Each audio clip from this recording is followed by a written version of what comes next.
Hey guys, Kev here, and I have two very different knives for you. And these are both knives that probably would not get full reviews. So I'm just going to basically do an overview of both of them. If for some reason one of these gets enough pocket time or time in general with me, I'll do a full review. This one for sure won't, because this will never go in my pocket. This one may. This one, if you saw the unboxing, which was literally the video before this, I believe, I was not too excited about it. But you know what? It has grown on me in the last hour since I've had it. So we can talk about that. Let's talk about that one real quick, and then we'll get into this behemoth, because I do have some cool things to show you about that one. So this is the Surge Leaf. I did look up some stuff. It was $125 when I bought it. I thought it was $150. I'm not sure if I said that in the unboxing. It's M390 titanium. It's got a spring. It's very well done. I gotta say, the walk and the talk is really good on it. I enjoy the spring a lot. I did try to take this clip off because it seems odd to have this clip on it, but it looked kind of weird. You can put the screw back in this hole, but that one you can't because it goes through the scale, and you would have to basically chew off part of that backspacer. So it looked better with the clip, and I figured it's not really in the way. Maybe, I'll throw it on a bag or something at some point and need the clip. But to be honest, it cuts well. I think maybe it'll just be a nice little desk or office package opener or label cutter, because you know what? I could actually do some pretty good label cutting with this. You can get into a pinch grip like this, get right behind that tip, and zip, zip, zip. I mean, you could get really fine detailed cuts with it. It is kind of fun to play with, obviously, or honestly. It's dead nut centered. Again, not sure who manufactures these for Surge. Somebody told me he uses Boker for stuff. I'm not sure if Boker even makes their own stuff other than the German stuff. So it would probably just be, throw it out there, Chinese OEM, Sanrenmu or whatever. And it could also be Real Steel. They're the ones who did the EDC for him. So who knows? But I like the overall cyberpunk look. I like the finish, this blue sort of blue wash or whatever you want to call it on the titanium. Then you have a nice heavy acid wash or dark stone wash. I don't know what you'd call that on the spring and the blade. Just really nicely done. You got a nice little choil there. There's the blade. Surge Knife Co. M390 number 31, I believe. I cannot see it in person. It is so small. So that is the best we're going to do. 51 maybe? I think it's 51. It is all T6, so it's kind of weird that it came with T8s in the package, T8 Torx, but that's fine. And that does make me think Boker, because Boker kind of ships stuff just like that with those little Torx wrenches. So now I am leaning Boker on this, and they do know how to make slip joints. So, that's a thing. But anyway, I think overall it's actually a pretty cool piece. I'm glad I picked it up, even though I initially was kind of pissed that I picked it up and didn't realize the size. But I think, slip joints should be small. And you know what? Maybe this is ideal in a way for me. You actually get a really good grip on it. I basically get 3 fingers wrapped around, and this fourth one feels connected, so to speak. So I feel like I have a full grip on this knife, and I just have 1.5 inches here, and I have good control of that spring. So I'm not like accidentally going to chomp down on myself. I feel like I have good control of it. I know when I'm pushing too far and that kind of stuff. And you shouldn't be doing anything other than just, straight cutting through. Honestly, you probably should hold it back here. But so yeah, that's the Surge Leaf slip joint. And yeah, cool. I'm glad I picked it up. So that's it. And then we have the Behemoth, a.k.a. the Beowulf. So you guys saw my unboxing of this. So you may have seen the one thing it does where it has this screw up here that you can take out, and you can put it back in when it's open, and you have a fixed blade, right? So if I put that in there now, just to show you, because some people probably want to see a demonstration. Put that screw in there. And now, even if I move this lock bar over, you can see the lock bar is moving. The blade, I'm just kidding. I was trying to think of how I could fake that, but I can't. So anyway, I can move the lock bar, but I can't move the blade because it is screwed in right here. So that's pretty cool, right? It's a pretty big knife, but honestly, if you think about it, it's not that huge. I don't know if I pulled any other knives out when I did the unboxing, but like here is my Craig Brown Cortex version 2. Obviously, it's slimmer, a lot slimmer, but it's not that much smaller, and it has about a 3.4-inch blade, I think, on that.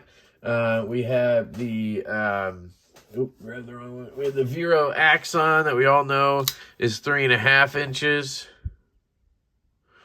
right there. And I mean, that's almost dead on. So you have basically 3.5 inches of blade on it, and just a little more handle than the Axon has. So maybe a little over 8 inches overall. So it's not going to be this massive knife, even though it does look so. Like right here, the blade, yeah, 3.5, and then the handle to the end of the spike is right around 5 inches. Yeah, right around 5 inches. Now, where you're going to get the biggest measurement is right here, right? You're going to get across. It's going to be 2.29 inches tall. I mean, that's a tall blade, guys, or a tall knife. It's a huge one, right? And then thickness-wise, because it's actually a really thick knife, too. If we don't count the clip, we're right at about 0.75. And if we count the clip, we're at right around an inch, 0.95. So obviously with all that comes weight. So it's a heavy guy as well. Action-wise, it's super interesting, and I'm going to explain the reason for that in a second. But first, I want to talk about ergonomics. So this actually feels really good in my hand, no joke, but I have a large glove-sized hand, and like I said, for the size, it's not as big as you'd think. So dudes with massive hands who normally like this Midgard stuff, like Kyle, D2M Knives and Gear, I don't know if this would be perfect for him, because I think he'd still have fingers hanging off back here. Yeah, it's big and beefy and meaty, but it's not that big. Right? My large glove size hand is basically perfectly fitting in here. And it is actually really comfortable left-handed. Right-handed, a little less so because a giant clip is in the way. Left-handed, you kind of rest on it and it feels pretty comfortable. And then you get right up into this mega jimping ramp situation here. I mean, this thing is just a behemoth, not a Beowulf. It does have a good edge. We saw that in the unboxing. It cuts really well. Oh, almost cut myself there. I don't know the steel. It doesn't say it on here. Usually he uses CPM D2. Real quick, I'm going to keep you guys talking. Keep myself talking, I guess. And I'll open up my MacBook here and see if we can't get that information. Of course, it needs a password this one time that I need it while I'm on camera. But you know how it goes. White Mountain Knives. That is who loaned this in to me. White Mountain Knives, so shout out to them. Beowulf. We'll get all the information we need here on it. So, okay, it is available currently. It is $350, so $349 right now on the White Mountain Knives website. It only comes in this configuration. It is D2 steel. It doesn't even say CPM D2. It says limited edition. It does say CPM D2 down in the description. The actual title didn't. So you have CPM D2, and here are the actual specs. 3.54-inch blade length, 0.24 thickness, blade thickness. Whoosh! I didn't even think of that measurement. 0.24. That is absolutely massive, guys. Hold on. Eesh.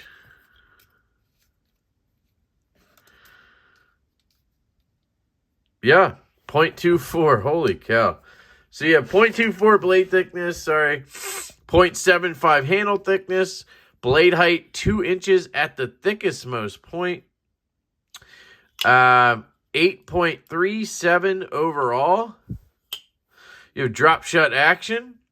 You have 64 HRC glass breaker steel. Okay. So that is 64 HRC. I don't know. That's kind of weird to say that. Glass breaker steel, 64 H. And that sucker is sharp, dude. That is a pokey son of a bitch. Like, I do not want to accidentally get hit with that thing. That would hurt. Frame lock protection, it says. Removable lock. Frame lock, plain edge, manual opening, individually numbered to 250. So, this is number 190 of 250. Now, the thing I wanted to point out, other than this cool sort of lock it open, lock it close thing, it actually has a sort of built-in lock on the frame lock. You see this thing? I didn't realize, if you guys noticed in the unboxing, I'm pretty sure it happened in the unboxing, like just now, where it like feels really gritty at times. It's like really stiff, right? It doesn't drop shut. And it's like, why is that happening? Because other times it just drops shut like that. And I never really realized that. And there was a time before I filmed this video, this is what made me want to do the video, where I literally could not push this lock bar. I cannot move this lock bar. I thought it had the worst lock stick in the world. And I literally was shoving a Sharpie in there and trying to push this lock bar. I even got my pry, which is a pry bar for taking off molding in your truck. So it's plastic, it's silicone, it's not damaging anything. Luckily, I didn't go at this with anything severe. And then I just noticed this was spinning in my hand as I was trying to push this. And look at that. So it goes drop shut like that. And real easy action to, if I screw it this way, I can barely open. The D10 is so stiff now. Look, it like worked itself back. It's so weird. I don't know how it's doing it. But basically what it does is when you screw this up like that, you can't disengage it. So if you do that plus that this thing in there, you're basically making this a fixed blade. I mean, I don't know how you would even, attempt to try to disengage it on accident. Now, my biggest issue with this, as much as I think that's kind of cool, and guys, this is total novelty nonsense. Like, I'm not saying it's cool in the sense that, like, I want this on a knife, but, like, it's cool that they did it. Now, the problem is it really easily shifts. So, like, you'll just be flipping the knife or whatever, and all of a sudden you can't disengage the thing. And you're like, oh, right, I got to do this. Oh, wait, let me screw it this way. Oh, let me figure out which way did it go. Oh, yeah, this way. Okay, there we go. And now I'm back to action. And I guess you can strengthen, the detent. But you can see how it's kind of spinning back, I guess. I don't know what it does. But anyway, I think it's meant to be there for when it's open, you can lock it. Essentially is the thing. And I didn't realize that in the unboxing, so I was struggling with, locking and unlocking it. See, when it's open, it's a lot easier to spin this thing and accidentally get it stuck like this. When it's closed, it's a little more like you have to be... direct about it. You have to want to do it. But anyway, it's just weird. In terms of action, like opening and closing action, it's really like either a two-hand knife where you do this stuff, right? Or you're slow rolling it out with your thumb like this. Especially people with big hands. You're going to have an easy time probably grabbing these fullers and opening it like that. I don't even really have much of a problem with it. The flick is not really happening left-handed because I guess I'm on the lock bar, so it's locking it up. And the D10 is kind of stiff. And it has the same problem all of these Midgaards have with the fullers. They're just not cut at a sharp angle, so your finger just slips out. So it makes it hard to flick. Now, right-handed, if you get it at the bottom of the fuller and you don't have this thing all wonky, you can just kind of...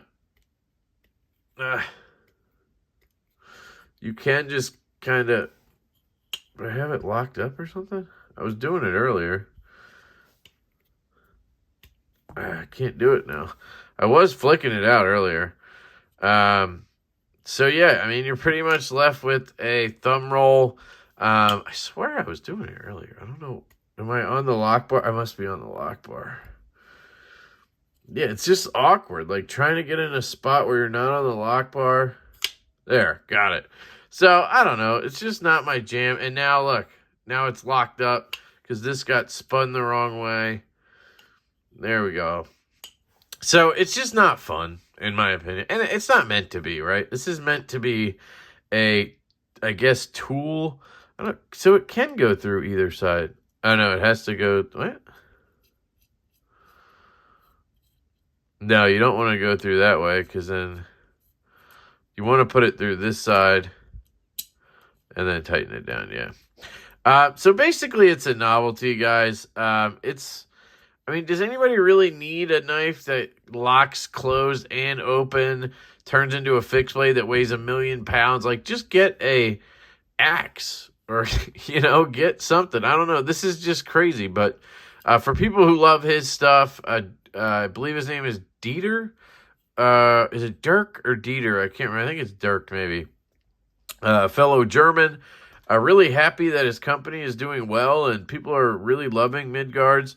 It's not for me, obviously, but I have checked out most of the knives, so I wanted to keep that going. And they are interesting to me. While they're not my jam, they are interesting to me. And that's kind of the same thing with Serge, guys. Like, his stuff isn't my jam, but they are interesting to me.